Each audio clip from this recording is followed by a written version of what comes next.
a gente tinha, né, eu e a Bruna, 22 anos de idade, 20 anos, tava fazendo farmácia, não ia bem, não era aquilo que eu queria, não tinha nada a ver comigo, mas ainda assim, eu morando sozinho, precisando de mais grana, eu fui fazer estágio para ver se eu conseguia uma grana, e aí a gente resolveu empreender. Conheci a Bruna em abril, e em outubro a gente estava montando a primeira empresa juntos. Que legal, então, ou seja, cara. 6 meses depois do Mas já primeiro... tinham começado a se relacionar, não? Como Já, sócio? 6 meses depois do primeiro beijo, a gente estava inaugurando um negócio. Que legal, da hora. E Bem aí, empreendedora ela também, então. Pô. demais, É demais. mesmo? A gente montou uma empresa de comunicação. A Bruna é formada em rádio, TV, comunicação, então ela tinha uma experiência, ela tem, né, uma experiência muito boa. E aí resolvemos montar uma empresa de comunicação, de Legal. eventos, e muito voltado para leis de incentivo, Lei Rouanet Total. e leis municipais, né? Tem algumas leis até do próprio estado. E aí a gente montou essa empresa e erramos bastante, né? Muito novo, não sabíamos o que era capital de giro, achávamos que para ser empresário tinha que ter um escritório com ar-condicionado, computador, uma mesa bonita para Embarcou poder... custo fixo logo de cara. Logo de cara, exato. Aí no mês seguinte tinha lá o aluguel a pagar e todos os custos que um negócio tem.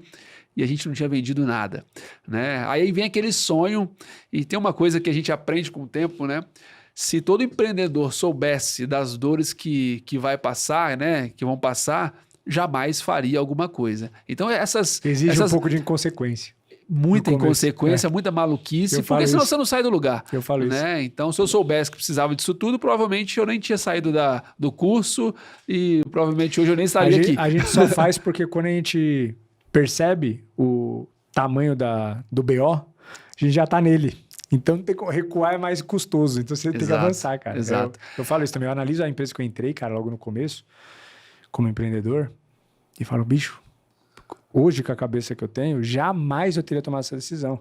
Mas aquela inconsequência que fez eu chegar até onde eu tô. É isso. Né? É isso, é a vida É o empreendedora. otimismo excessivo, né? A gente monta, né?